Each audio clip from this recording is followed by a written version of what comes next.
Building এর যে সমস্যাগুলো আছে আমি আপনাকে দেখাইবো যে বিল্ডিং এ করলে কোন সমস্যাগুলো আপনি সমাধান করবেন। মিস্ত্রিরা এই সমস্যার সমাধান করে না। আপনাকে আমি বলবো যে আপনারা যে একটা বিল্ডিং করেন কিছু জিনিস ত্রুটি থাকে এগুলো আপনারা চেক করার জন্য আমি আসছি আজকে। দেখাইবো যে বিল্ডিং এ কি সমস্যাগুলো আছে আপনারা তুলে ধরবো। তো আমি আজকে যদি আপনি দেখাই আপনারা এই যে এইটার যদি দেখাই যে কি সমস্যা প্লাস্টার অবশ্যই আপনারা যে প্লাস্টারটা করবেন এইটার মধ্যে আপনার পানি দিব, পানি দিয়ে ভিজাইয়া পরে প্লাস্টার। বিল্ডিং এ প্লাস্টারের পূর্বে একদিন আগে পানি দিব।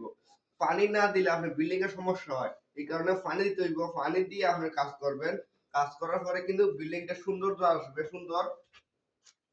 আপনি অবশ্যই কাজ করবেন যে বিল্ডিং এর যে ফ্লোর ওই সময় আমরা ফ্লোর ঢালাই দিবার সময় আমরা মাটি আগে ভরাট করি, মাটির আগে দুমুস করতে হবে, মাটিরে ফাড়াই দিব, মাটিরে ফাড়াইয়া দুমুস কইরা তারপরে আপনি ঢালাই দিবেন। এই ঢালাইটা দেওয়ার সময় আপনি নিচে পলিথিনও ব্যবহার করতে পারেন, সলিং ব্যবহার করতে পারেন, রড ব্যবহার করতে পারেন, আপনার খুশি যা দরকার আপনারা ব্যবহার করবেন, তারপরে ঢালাই দিবেন। ঢালাইয়ের সাথে আপনারা ফিনিশিং করবেন। আজকে ঢালাই